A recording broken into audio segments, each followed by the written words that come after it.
Nous sommes ici et nous atteindrons la station solstice dans une semaine. Ce week-end, vous pouvez voir les dernières étoiles filantes de l'année, les Géminides, qui semblent venir de la constellation des Gémeaux, mais qui n'ont rien à voir avec ces étoiles.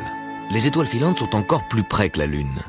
Ce sont les traces lumineuses des débris de comètes qui pénètrent dans l'atmosphère de la Terre quand la Terre fonce à travers leur essaim. Elles nous indiquent donc la direction dans laquelle la Terre nous emmène. Et quand il n'y a pas d'étoiles filantes, comment savoir où nous allons, puisque la Terre n'arrête pas de tourner autour de son axe? La Terre fait le tour du Soleil dans le sens contraire des aiguilles d'une montre. Pour connaître la direction de la course de la Terre, vous devez toujours avoir le Soleil à votre gauche. Dès que vous avez le Soleil à gauche, vous regardez quasiment en avant.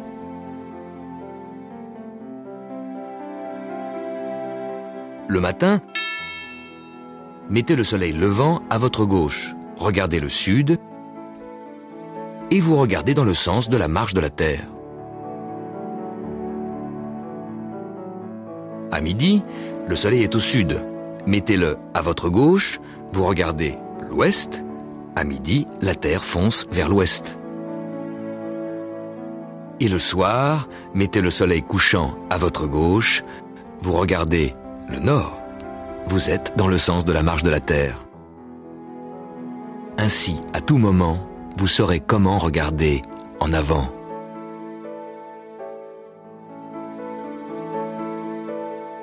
Ce voyage dure 365 jours. Un jour, c'est un tour complet de la Terre autour de son axe en 24 heures, de midi à midi. Mais attention, par rapport aux étoiles, la Terre ne met que 23h56 pour faire un tour complet. Cette nuit, l'étoile Aldébaran, à droite d'Orion, apparaît plein sud à minuit. La nuit suivante, Aldébaran passe de nouveau plein sud à 23h56 déjà. Pourquoi 4 minutes avant? Au moment où la Terre a fait un tour complet par rapport aux étoiles, elle n'a pas encore fait un tour complet par rapport au Soleil. La Terre, en avançant sur son orbite, s'est décalée. Il manque 1 degré pour retrouver le Soleil sous le même angle. La Terre doit continuer à tourner encore pendant 4 minutes.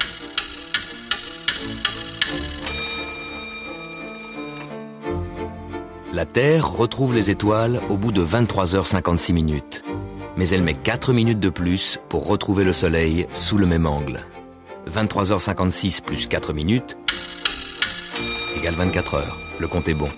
Mais en 24 heures, la Terre ne fait pas seulement un tour complet. Elle fait un tour complet plus 1 degré. Voilà pourquoi les étoiles, d'une nuit à l'autre, glissent 1 degré vers la droite, une largeur de main en une semaine.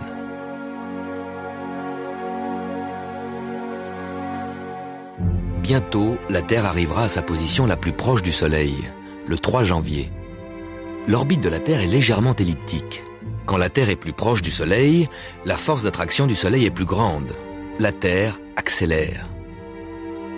Le Soleil semble prendre du retard par rapport à nos montres, car la mécanique rigide et régulière de nos montres ne peut pas s'adapter constamment au passage du Soleil qui varie de jour en jour.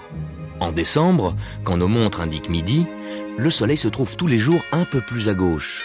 De jour en jour, il prend du retard. Par contre, les cadrans solaires indiquent toujours fidèlement la position du Soleil. Depuis Louis XIV, les horloges de plus en plus précises ont fait apparaître une différence avec les cadrans solaires, une différence entre l'heure civile et l'heure solaire. Il fallait donc que les cadrans solaires soient plus précis. La ligne droite de leur marque de midi fut remplacée par un 8 allongé, qui est le miroir des positions du Soleil au cours de l'année.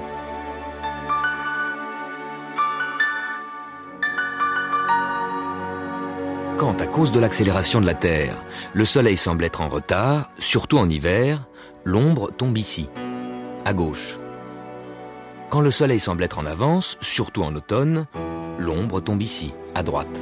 L'ombre à gauche, le Soleil est en retard sur l'heure civile. L'ombre à droite, le Soleil est en avance sur l'heure civile. En décembre, la trajectoire du Soleil raccourcit. La durée du jour raccourcit. Le solstice d'hiver sera le jour le plus court. L'éventail du jour se ferme. Le solstice sera le jour où le soleil se lèvera le plus tard et se couchera le plus tôt. Non. Le coucher de soleil le plus tôt de l'année, c'est aujourd'hui. Déjà. Du 6 au 18 décembre, le soleil se couche tous les soirs pratiquement à la même heure. Mais chaque matin, il se lève 1 minute plus tard.